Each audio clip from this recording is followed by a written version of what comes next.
Welcome to Makers Chat, a podcast community for creatives.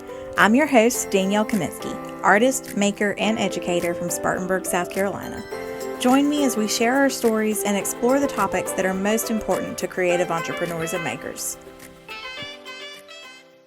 Hey everybody, welcome back. So, Makers Chat podcast, and I'm here today with my friend Jeri, with Ellie's daughter. So, tell us a little bit, Jeri, if you don't mind, just about your business, what it is that you do, and how you came to start doing the creative jam. The creative jam. I'm Jeri Powtak, and my business is Ellie's Daughter, and it's named because of my mother. She, her name is Ellen. Actually, her name is Viva Ellen, but she never liked Viva, so she always went by Ellen. And she told me about a year ago, a little over, that she'd always wished she had a nickname, and she just thought Ellie was a cute little nickname, but nobody called her that. Nobody's ever called her that because they think my mom's serious. She's not. But serious. Everybody thinks she's very serious, and so nobody would call her Ellie. Nobody would think of a nickname for her, and so anyway, when I started this business, I just wanted to honor her some way. I'm sorry, I'm messing with my necklace, but I seem to have lost one. There you go.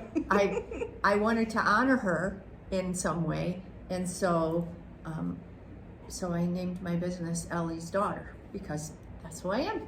That's right.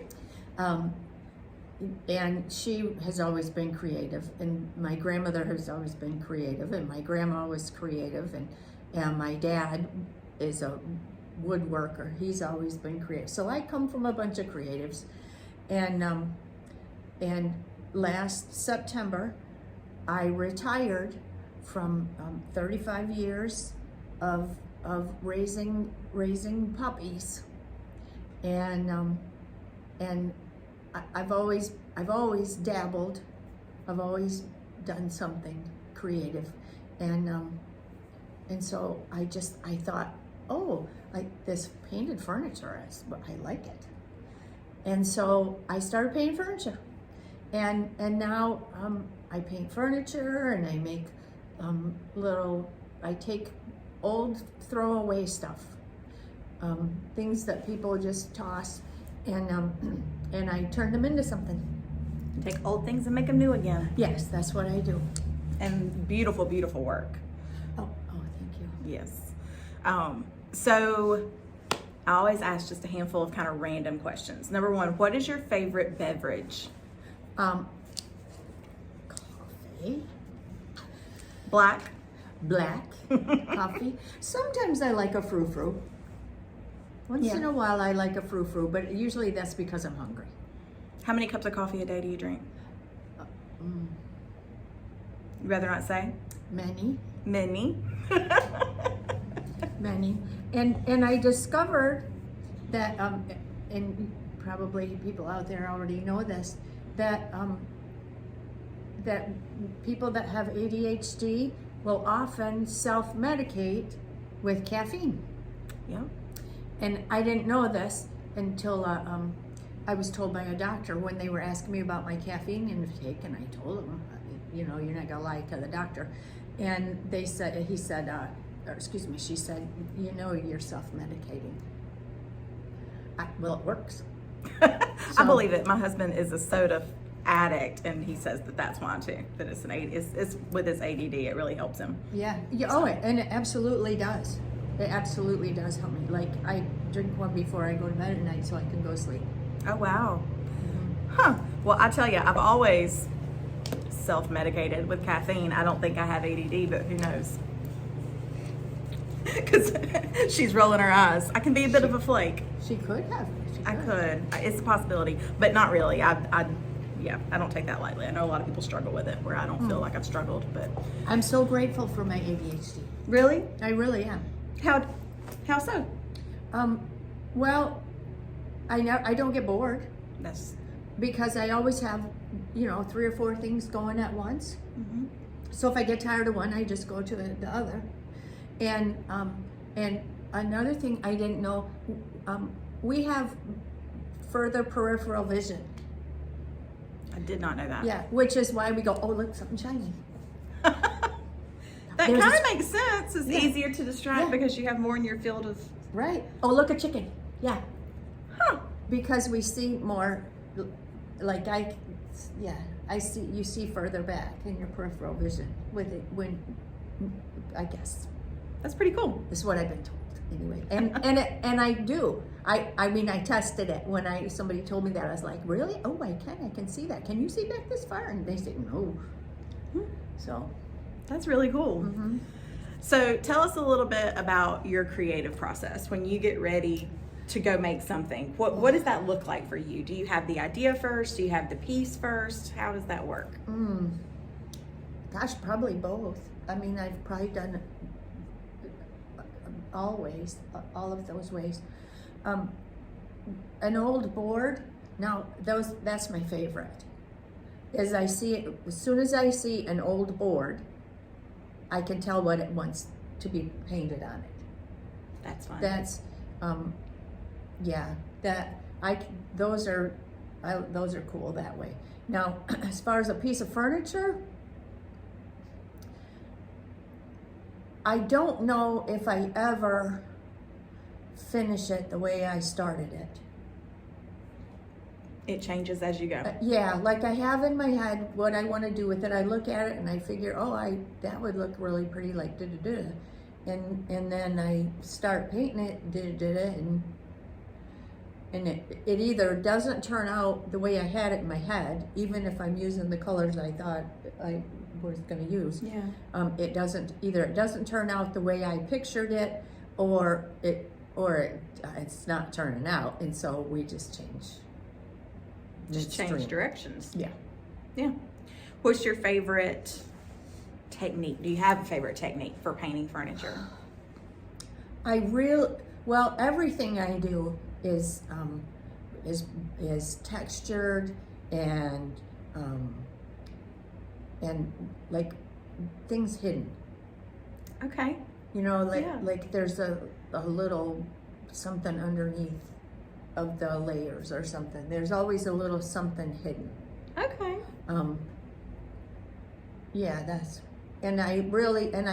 I love color. Yeah. I do, and I really try to do something, more neutral, more, neutral. And I'm looking at it and it just ain't doing it for me. Yeah. Yeah. I get that. I like to start with color. Even if I'm gonna go neutral, I like to start with color so that color peeks through in the end.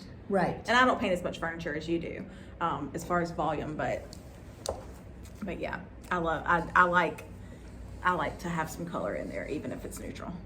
Yeah. Yeah. Yeah. So, trying to think, what else should we ask you about? There's so many things we could ask you. This is not your first creative business. No. So I know that it's not technically what you are doing right now, that you're necessarily wanting to, I guess, sell the product, but I'm fascinated by it. So I would love for you to tell everyone about your previous creative endeavor with your farm. Oh, with the fiber? Mm-hmm. Okay, that was just one of them. I'm sure, I guess there was probably lots. Jeri here's a serial entrepreneur. Yeah, that's it. That's another ADHD thing. That's true. Yeah. I was raised on a farm, and I love my animals. I've never not had animals. I've always had animals. And my poor husband, I married a city boy with a cat, and he had no idea. But anyway, I've always had animals, and we homeschooled for 20 years, and we had sheep, but they were meat sheep. They weren't fiber sheep. But I always wanted to learn how to spin wool, make yarn. And so when I finished school, when the kids all finished, then it was my turn to really learn something. And so I sold all of our Cotton sheep, and I bought, I started with Shetlands and Cordale wool sheep. And I learned how to shear, and I learned how to wash the wool and how to process the wool, and then how to dye the wool, and I learned how to spin. And so that's what I did. But again, I didn't do plain. I didn't do plain yarn. I did, they call it art yarn. Lots of locks and color, Beautiful. and big, thick, and bulky, and curly, and beads in it. And She brought some to show me recently, and I was like, I did, you need to sell me some of this. and she did. It's awesome. It's really incredible. Cut and show some pictures so that you guys can see. This is really, really cool stuff that she did, but that's not what she does anymore. Now she is painting furniture and canvas. And so we're going to show you some of that too, because that's what you really need to see. Okay. So in addition to painting furniture and canvas and all the awesome creative things that you do, you have been plugged into some creative communities over the past year. Yes, So- absolutely. Tell everyone how you feel that has impacted your business. Oh my. I wouldn't have, I wouldn't be a business. Yeah. Yeah, I mean, I'd probably still be painting a little bit and like struggling and trying to find a way to do something with it, but I wouldn't be in business. Yeah. Everybody YouTubes, right? And I was on YouTube, and I saw JB Reinvintage. Well, she had this paint that she was doing stuff with, and it was DIY paint, Debbie's Design Diary, Debbie Beard's paint. And so I went over to her, and then she had this lady on that was showing her, it was a dual, they were doing a live together, they were doing a video together, but they weren't in the same place. And this lady was showing her how to do this dresser, and it had all these colors and these drips and it was like, oh, look at that. How did she make that look like that? And she said, and she mentioned something, and another time she said something about, yeah, we did this wall. It's kind of like a turquoise iris wall, like my friend turquoise iris wall. And I was like, oh, what's a turquoise iris wall? And so then I found turquoise iris, Deon Woods. And that was, it was a year ago. That was December of last year. Maybe November. Okay. But just last year. When, and that was right, I had decided. 2020 last year. Yeah. Yeah. I had decided that in 6 months I was phasing out, and I was going to retire in 6 months from my dogs, and this thing popped up, Empowered by Design, and it was a 6-month little course thing. Mentorship. Yeah. Yeah. And I thought, oh, what a coincidence, which I don't believe in, by the way. And so I put myself on the waiting list. Like it wasn't open yet. So I clicked on, yeah, I want to do this. And God just takes care of things. You know, he does, because there's no way that I, first of all, should have even made it from the waiting list. Second of all, the rule now is you have to have an existing business and have it all set up before you join this class. I had nothing. Zero. I didn't have a name. I didn't have Facebook, I didn't have pictures, interest, I had nothing. and then I signed up and I started seeing these women. Oh my gosh, the ones that were in it. And so I sent a message to Michelle and said, I made a mistake. I'm in over my head. I'm way above my pay grade here. I am not in this level. And I just saw all these other women that are in this group, and I'm not there. I'm not part of them. And I sent her that, and then Dion messaged me back and said, I'm calling you. When's a good time? And I even messaged her back, you're calling me? And she did. And she did, and we talked, and she said, you pray about it, this was Friday, you pray about it, you think about it, and over the weekend, and you let me know. And so that's what I did, and God opened that door, because it should not have been opened in my circumstances. It should not have been opened, and it was. So God opens things that we can't. And so anyway, I became a part of that group. It was 6 months of, oh my gosh, what have I done? It was so hard. It was so hard.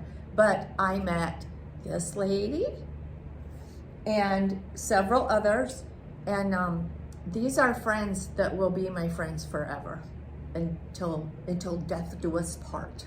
That's right. Now see, I only knew them online, except for you. Yeah, because we live near each other, obviously. Close enough, yeah. So I only knew these women online, and in December 2021, mm-hmm. we had a workshop. Danielle put a workshop on here, and several of those women, 50, mm-hmm. From that group. Not just the Empowered by Design group, but the Connection group, Dion's. It's a larger membership for creatives. Group. Yeah. For creatives, whether you're in business or not. Right. They came here and for a weekend, and it was so eye-opening to me and so inspiring to me, but not just to me. I saw what it did with and for the other women that were here. Some came from, New Jersey and Virginia and Ohio, and they came from everywhere. And so even watching them after the workshop online, just the motivation that they had, the inspiration that they had, the energy, and it was all because they were in person with one another. And so I really felt led to make something like that happen here. And so I talked to her again, and Small Biz Bosses was born, and we're having our first brunch kickoff on January 31st at 11 o'clock, and we're just bringing these local ladies together. I mean, they could be men too, but they don't want to come. So it's a ladies thing, and we're just coming together to support and encourage one another, to bounce ideas off each other, but to just, the huge thing is, we as creatives, like 99% of the time, feel like 99% of us, I should say, feel like we don't fit in. Like wherever we go, we just, oh my God, we don't fit in. And coming to that workshop was like, oh my, I have found my tribe. Yeah. I fit here. Like I not only fit here, but I'm part of here. And I just want creatives to know that they do fit, and that they are a part, and that they are, especially they're needed, they're just so needed. We really need one another. Yeah. You cannot do this. You cannot do this all by yourself. And I am an all by yourselfer. Like from way back, I'm an all by yourselfer, and you cannot do this all by yourself. No, you really can't. And small biz bosses, just so you know, Jeri here was dubbed the tiny boss because she's really good at managing a crowd and motivating people. So anyway, she was dubbed tiny boss by Debbie Beard, I think, at that. Just a little bossy, but in a good way. So anyway, that was kind of where the name came from. But basically, it's just creative women in business in this general region. So we're in the upstate of South Carolina, and the meetup is going to be at Reinvintage Warehouse, which is the store that I own. We're in the coffee bar right now, where we'll actually have refreshments set up that day, and we're having a brunch meeting at 11 on January 31st. So I'm gonna put all that information in the thing. If you're local and you want to come out and join us, we would love to have you. There'll be links for you to join that group so that you can RSVP and we can be expecting you. But there's no cost. There's a suggested donation to help cover food, right? Right. And how much is that again? It's $8. Okay. But if you don't have it, we got you. It's no big deal. It's just a suggestion that would help us continue to do these. And they're gonna be every month. Every month, and then quarterly, we'll be having an event. And really, I would love to see spouses, support persons, significant others. I don't know what you want to call them. Mine, I call husband. Well, and for me, it's a husband too, but it may be your sister or your mom or your best friend, whoever it is that's going to be supporting you in this business. Mm-hmm. I'd love to see them involved, especially in the quarterly meetings or events. Yeah, because we were talking about, we were both, even though the event in here in Spartanburg in December was just for the ladies that bought tickets, but because we're both local and our husbands were around, they kind of came to pitch in, and they were able to be there for part of the event. And it's when the person that's supporting you can see you in that environment, surrounded by the other people who are supporting you and feeding your encouragement and that kind of thing, it gives them, not that they didn't understand before, but it helps them understand more why these communities are important to you and why it's important that we make time to be a part of them. So I think that that's just something that it's helpful sometimes for those people in your life to see. So that's the goal, for the quarterly. Right. Is to be able to pull them into something a little bit bigger, a little bit different. But the monthly meetings are going to be on the last Monday of the month, right? Yes. Yes, the last Monday of every month. And it'll typically be 11, right? Yes. It'll be kind of like a brunch thing. Yeah. So people could take an early lunch break if you're working a day job and you are local and you want to come, or on Mondays too, if you're running a brick and mortar. We know a lot of creative brick and mortars are closed on Mondays. Closed, yeah. So we figured that might be a day that people can make it. So. Right. But this is you need to come and try it. Yes. You need to at least try 3 times. That's right. If you try 3 times and it doesn't fit, go. You don't have to come back anymore. Yeah. But I think if you try 3 times, you will know that you fit, because I think if you feel like you need to come and try, that you're probably supposed to be here anyway. This is true. And it's all about community. We've talked about, we're getting ready. So quick little note here. We're getting ready to have another book club in Maker's Chat community. So last year, after we started the podcast, we did the Artist Way, and it was a 12-week study. We did Sunday nights on Zoom, and it was great. It was a relatively small group, but everybody was super involved, and we just loved that time together. This past year, sorry.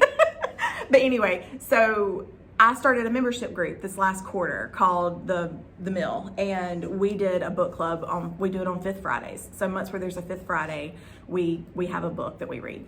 And we did that for December, and we read Built to Belong by Natalie Frank, and it was amazing. And our 1-hour call for book club was just not enough. So we decided we wanted to do book club again with the entire Maker's Chat community. So anyone who wants to be a part of it can grab a copy of the book, Built to Belong. The first session is going to be February 6th, I believe it is. It's a Sunday, again, a Sunday evening, because that seemed to be a pretty good time for most everyone. And we're actually going to do it inside the Facebook community. We're going to do rooms. That way it doesn't just show up in your feed for replay if it's not something you want to be a part of. I never want to clutter people with stuff that is not important to them. We get enough noise from everywhere else, right? Yes, we do. But if you choose to be a part of it, it'll be really easy to jump in. It'll be on Facebook, so you don't have to have Zoom or anything like that. We'll hop into Facebook rooms. And on February 6th, we're gonna be talking about the first 22 pages. So I'll put those links in the comments as well so that you can check those out. But all right, so before we disperse the video here, I'm gonna ask you rapid fire questions. So these are just for fun. All right? I'm ready. Books or movies? Books. Beach or mountains? Mountains. Tea or coffee? Oh, I know, I knew the answer already, but coffee. Oh, it just left me. That happens to me a lot. Oh my gosh. There's another one. Okay, well, I'll remember it. When I do, I'll come back to it. So these are not as rapid fire. These are, you have to think a little bit, okay? If you could go back to any point in history, anywhere in the world, where would you go? The pioneers era, the other side of the Mississippi. Okay. So like, you want to risk death by infection. No, I won't get infected. I don't get sick. I don't get sick. You know, we did not, and we're going to do it right now, because we did not talk about, before you had a family and had all these cereal businesses, you were in the Marines. Yes, ma'am. How old were you when you went into the Marines? 17. And how long were you in there? I don't remember. I was in the regulars. I was in the regulars for 2 years. Okay. And then I got out. That they used to sign women up for just 2 years to begin with. And then I got out, and because I didn't let them tell me what to do. And I had my first 2 children, and I went back into the reserves. Okay. For a time. Okay. I don't like it. It wasn't the same. It wasn't the same. Mm-hmm. I've heard that it's very different. Very different. Cool. So you were active duty Marine Corps for 2 years. Yes. And you were 17 years old. I was 17. I was a truck driver. Wow. Mm-hmm. So Jeri's a pretty tough lady, and you know, you don't want to give her any trouble. She can take care of you. Yeah. So you're probably right. You probably wouldn't have any issues in pioneer times. You'd be like, no. Yeah. I was raised on a farm. Yeah. So I could see that. Mm-hmm. All right. That other question has completely left me. Okay. Was it a Favorite book ever? Oh, you know what? That's so funny. It's called, I think it's called A Lantern in Her Hand. Okay. What's it about? And a woman that goes out and pioneers. Okay. But she does it like kind of toward the end, I think. She actually lives in a sod, dug a hole in the ground kind of house to begin with, but she ends up towards the end. She's living in a house with electricity and more modern times. Yeah. So she lived through the whole thing, and my grandmother did that. Okay. So my grandmother passed away when she was 96, and she was born in 1910 and died in she was 95, and died in 2005. No, 6. She was 96, and so she went through. They had no electricity, no plumbing, Yeah. They literally walked or rode a horse to school. They all went to church in a buggy. And so from that to the internet. Wow. She lived through all of that. And gosh, I used to just pick her brain. I'm sure. But she really, my grandmother is my life inspiration. Yeah. Really. Yeah. So I miss her. I'm sure. Not yet. Yeah. Favorite movie? Dances with Wolves. Okay. I am sensing a theme, Jeri. Or and like Gone with the Wind. Gone with the Wind was my favorite movie forever. And then Dances with Wolves came out. Yeah. Okay. Yeah. So basically anything living on the land, that's where it's at for you. Well, and that's how we lived. Yeah. Yeah. I mean, that's how we lived. Right. Raising my children. Yeah. And yeah, that's how. Yeah, they call it homesteading now. Homesteading, yes. It's very trendy these days. Yeah, we just called it, we have a garden. And, Yeah. And I milk goats and kill chickens. Yeah. Yeah. Very cool. Very cool. Jeri, thank you for being here. Thank you for doing this with me. I know you were nervous. When you do this, I'm just warning y'all if you haven't done it. You don't know what to do with your hands. So here's the thing. I will share this tidbit before we go. I used to have a friend that would tell me that that when I was going to meet with someone and I didn't want to talk with my hands, I needed to have my coffee because holding my coffee would keep me from using my hands. Mm-hmm. But 90% of the time, I've just given in to the fact that I talk with my hands. I do talk with my hands. I'm okay with it. But yeah, that's what she used to tell me. If you don't want to move your hands, you do better when you're holding coffee. So I hold my tumbler or my cup or whatever it is while I'm talking if I don't want to use my hands. So thank you very much for being with us today. Well, thank you for inviting me. I appreciate it. And thank you guys for watching.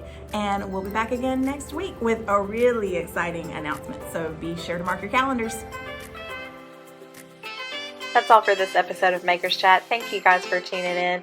If you haven't already joined the community on Facebook, head on over to the link that you'll find down in the notes below.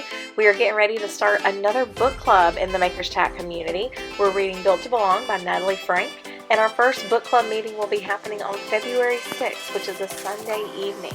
So be sure to head on over there and get plugged into the community for deeper conversation, and we'll see you next time.